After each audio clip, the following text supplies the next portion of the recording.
કેરીમાં જ મોરલા અને બહુ બધી ઢેલું આવી ગઈ છે. ચાલો તો હું તમને આગળ બતાવું. પહેલી વાર લાવે એટલે પહેરી ફરે. ત્યારની ચપ્પલ લાવ પહેરવાથી ત્યાં તો કેવી મસ્ત અહીંયા ઢેલું અને આવડા છે મોરલો અને બીજો એક મોરલો છે ને અહીંયા. કારણ કે પેલા આ બધું કરી નાખીએ ને તો ઘીનું આપણે શાંતિથી કામકાજ લેવું પડે.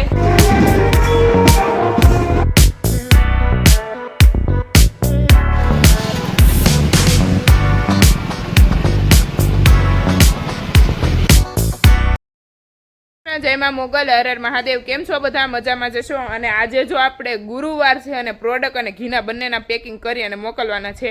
તો તેના મીનાક્ષી દીદી અને પ્રકાશભાઈ જો બંને તેનો પેકિંગ કરવા માંડ્યા છે. તો આપણા બ્લોગમાં તમે કન્ટિન્યુ રહેજો. અત્યારના ભાઈ પેકિંગ કરી રહ્યા છે સાબુ અને અહીંયા બને છે બોક્સ જો. અને અત્યારે સફેદ રોલ આપી દેતો કામ ચાલુ કરી દીધું છે ભાઈ અને અત્યારે આવી રીતના કંઈક પેકિંગ કરે છે. ચાલો તો હવે પેલા કરી નાખીએ આપણે પેકિંગ અને પછી મળીએ બ્લોગમાં. કૃષ્ણ જય ગૌ માતા. મીનાક્ષીજી જય શ્રી કૃષ્ણ. જય ગૌ માતા. અને અત્યારમાં આપણે સવારમાં કામ ચાલુ કરી દીધું છે કુરિયર કરવાનું. અને હા પે અમારે સરજી કર રહે હે કુરિયર. પ્રોડક્ટના કુરિયર જો બધા થઈ ગયા છે અને હવે અહીંયા થાય છે ઘીનું પેકિંગ. કારણ કે પેલા આ બધું કરી નાખીએ ને તો ઘીનું આપણે શાંતિથી કામકાજ લેવું પડે. આને તો થોડુંક આમ તેમ ચાલે, બાકી ઘીમાં નો હાલે. કેમ કે એમાં બરની ઢીલી રહી ગઈ હોય તો હેરાન થઈ જાય. કાંઈ નો ચાલે. કારણ કે ક્યારેક જો આ ઢાંકણું ઢીલું રહી ગયું અને ઈ જો ખુલી ગયું એટલે કુરિયર આપણી કઠણાઈ. એટલે થોડુંક આનું કામ થોડુંક વધારે ધ્યાનથી કરવું પડે. અને સરજી જો કેવા ફિનિશિંગ આપે. આમ જો એસા કોઈ દેતા હે એને છે ને ફિનિશિંગ ફૂલ આમ ફૂલ જોવે જો એનું ફિનિશિંગ. પછી ऐसे हमारा बॉक्स रेडी होता है. देखो गाइस आप क्या है उसमें.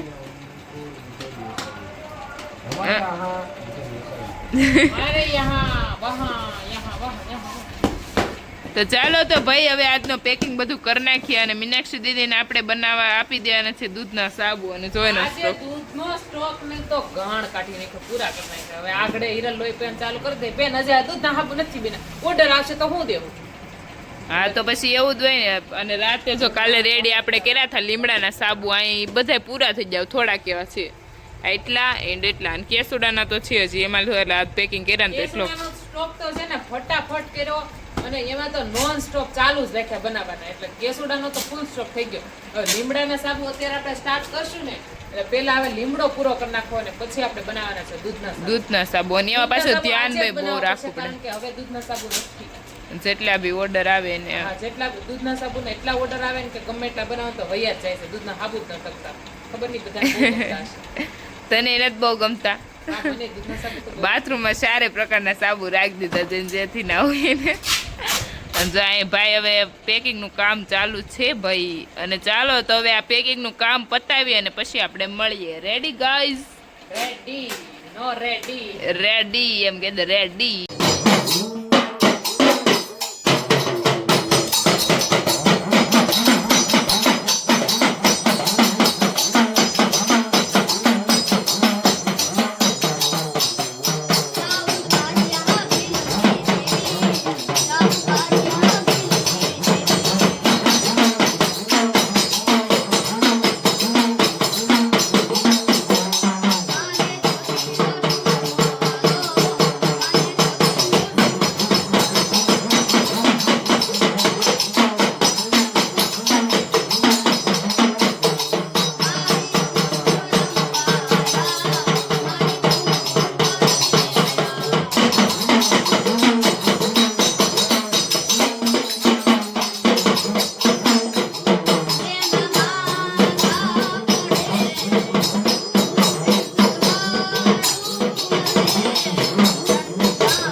પપ્પાને બંને લઈને જવાનું છે કુરિયર. તો અત્યારે જો પપ્પા પેકિંગ કરવા માંડ્યા છે કે આવી રીતના હજુ અહીં બધા ઘીના અને પ્રોડક્ટના પેકિંગ થઈ રહ્યા છે નહીં પપ્પા? તો પપ્પા તેનું પેકિંગ કરે અને મારે અને પપ્પાને બંનેને જવાનું છે મહુવા. અને ચાલો તો આપણે વિડીયોમાં કન્ટિન્યુ રહીશું. તો આ રોડ છે આપણો મહુવા જવાનો અને હું અને પપ્પા ધીમે ધીમે નીકળી ગયા છીએ રોડ પર, ચડી ગયા હાઈવે ઉપર. અને વરસાદનું ફૂલ વેધર છે. વરસાદ ન આવે તો સારું કહીશ. વેધર ફૂલે ફૂલ વરસાદનું જ છે અત્યારે. જો તેવું લાગે છે ખટારો ઊંધો પડ્યો છે. અને જે પણ લોકો અંદર હોય ને ભગવાનને પ્રાર્થના કરી કાંઈ ન થયું. તો અહીંયા મોટા ભારે એક્સિડન્ટ થઈને પપ્પા અત્યારમાં એક કડના લીધે આખી જિંદગીની પથ્થારી ફરી જાય. અહીંયાથી રોડ આપણે ક્રોસ કરતા છીએ એક્સિડન્ટ ડ્રાઇવિંગમાં અત્યારમાં ક્યારેક કઈ માણસ શું થાય આપણને કંઈ ખબર નથી. પણ જે વ્યક્તિ ટ્રકની અંદર હતા ને એને ભગવાનને આપણે પ્રાર્થના કરીએ કે કાંઈ મારાથી તો અને જલ્દી થઈ જાય. અત્યારમાં ડ્રાઇવિંગ ક્યારે બોલું એક્સિડન્ટ થાય ક્યારે બોલું કાંઈ મળતા જ છે. આને તો કંઈ નથી થતું નહીં પપ્પા. આવું બધું અચાનક થઈ જાય છે ભાઈ. એટલે ધ્યાન રાખવું પડે વાહનો કરવામાં. બહુ અત્યારે ઝડપી જમાનો છે, ઝડપી.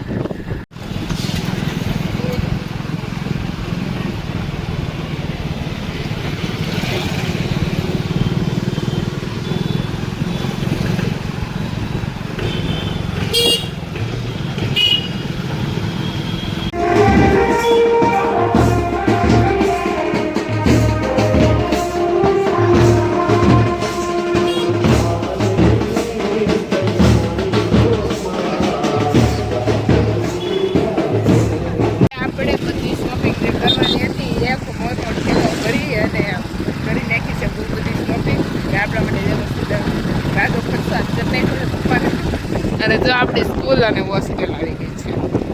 અહીંયા આપણે ભાઈ ભણતા અને અહીંયા છે આપણી હોસ્ટેલ. આ જ હોસ્ટેલ અને આ છે સ્કૂલ. દેખો ગાઈસ, એ હે અમારી સ્કૂલ અને આવી ગઈ દેખાય. આ વૃક્ષો આડા આવી ગયા ને એટલે કઈ દેખાતી નથી.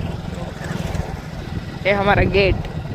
લીમડાને એટલા સાબુનો સ્ટોક રેડી કરી દીધો છે અને અત્યારમાં આપણે મહુવાથી આવી ગયા છે. ફાઇનલી ઘરે પહોંચી ગયા છીએ અને અત્યારમાં જો સાબુ બનાવવાનું તો કામ ચાલુ છે. પણ મીનાક્ષી દીદી વાડીએ જાય અને સબ્જી લાવે. લોટમ જે જો તે ફ્રૂટ ને સબ્જી. ફ્રૂટ બધા જોઈને મૂકી દીધા છે અને સબ્જીના જવાય ઢગલા હું પપ્પા ક્યાં તો લેતા અને બધી સાફ કરી અને રાખી દીધી છે. અને હજી અહીંયા આપણા સાબુ બને છે.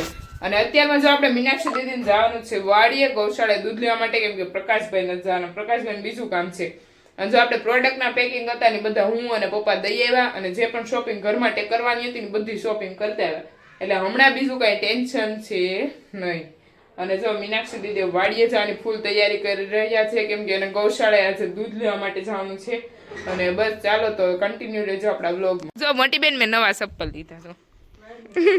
આજ તમે મોવાઈ ગયા હતા ને ખરીદી કરવા, એટલે તમે ખરીદી કરીને હવે બેઠા છો. એટલે ભાઈ થાને વિડિયો ઉતારો ને કારે નીકળ ચાલુ કરજો તે ભાઈ. અત્યારે જો મીનાક્ષી દીદી વાડીએ જાય છે અને એને ચપ્પલ તો જૂના થઈ ગયા, મને ખબર છે. પોતે મવા ગઈ તો ચપ્પલ લઈને આવી તો ક્યારની પહેરીને ફરે. એટલે નાના નાના છોકરા કેમ હોય, એટલે નાના હોય ને કેમ નવા ચપ્પલ. તો નાની તો શું હવે એવડી મોટી લાગતો આમ લુક. નાના છોકરા કેમ હોય ને નવા ચપ્પલ કે નવા કપડા હોય ને તો કેમ પહેલી વાર લાવે એટલે પહેરીને ફરે. એમ ક્યારની ચપ્પલ લાવે પહેરીને લાવીને મોવાથી ત્યારની આમથી આમ ને આમ. હા તો પણ તમને બતાવત ખરા, નકર તમને હોય નહીં તો ચપ્પલ છે શું ફાયદો. હવે ચપ્પલ જ કહેવાય. તો એની વગર ન ચાલે. ચાલે ચલતા હે પણ નથી ચાલતું એટલે તો બીમાર પડો. એના વગર ચાલે. ચપ્પલ વગર થોડું કાઢવું જ હોય. બોલો નથી હાલતી એટલે જ બીમાર પડી હતી. એટલે અમે ચપ્પલ પહેરવાનું ચાલુ કર્યું. બાકી તો હું પહેરતી. એવું પણ કીધું હું કહું હવે મારે તારે પેન્શન નહીં કરું, મારે જવું છે વાડીએ. તો અત્યારે મીનાક્ષી દીદી જો અમારે 4 વ્હીલ લઈને જાય. ભાઈ તમે કોઈ 4 વ્હીલ લઈને દૂધ લેવા નહીં જતો, અમે જઈ નહીં. 4 વ્હીલ લઈને જવું પડે, નહીં તો છે ને ત્યાંથી બહાર જ નથી આવી. એમ એવું હાલીને ગયા હોય ને તો વચ્ચે ખૂટી જાય ને તો દૂધ એ આપણી હારે ત્યાં ને ત્યાં પીડ્યું. હા એ વાત સાચી છે. તો ચાલો ઉપડો વાડીએ. આપણા મીનાક્ષી દીદી જઈ રહ્યા છે વાડીએ અને અહીંયા આવી ગયા છે આપણા ભાઈ કાળુબા. તો આવી રીતના કંઈક જાય દૂધ લેવા. ગાઈસ हमारी गौशाला है ने वहाँ पे रास्ता बहुत खराब है मित्रों, तो ऐसा जाना पड़ता है मित्रों. आ जाओ ऐसे जा रहे हैं આવજો બાય બાય ટાટા ઉપડો તો આપણે અરમાનભાઈ નવી સાયકલ લીધી બધા કોંગ્રેચ્યુલેશન લખી નાખો આ સાયકલ સરકારી સાયકલ કહેવાય ખબર પડે સરકારી કે હાંકવા દે તો મને ચલાને દે તો મુझे ચાલો ગાઈસ હું તો સાયકલ લગાડો શેરીમાં જ મોરલા અને બહુ બધી ઢેલું આવી ગઈ છે અને ચાલો તો હું તમને આગળ બતાવું જો કેવી મસ્ત અહીંયા ઢેલું અને આવડા છે મોરલો અને બીજો એક મોરલો છે ને અહીંયા છે ચાલો તો ગલો ગલો ગલો ગલો આપણી શેરીના ગલ્લો છે ગલ્લો ક્યાં ભાઈ જો અહીંયા એક મોર બેઠો હતો તો સામે જો મોરના પીસા બતાય જો જોરો મોર સવારમાં જોરદાર કળા કરતો હોય સામેના ધાબે પણ સવારમાં એટલું કામ હોય ને અરમાનભાઈ તમને ખબર જ છે એટલે આપણે નીકળી ન કે બાકી તો જો ઢેલું કેવી જોરદાર છે વાવ સો બ્યુટીફુલ કેટલી મસ્ત ઢેલું અહીંયા બેઠી અને વેધર જા લઈએ આવે કોઈ દી પક્ષીને નુકસાન ન કરે ખબર પડે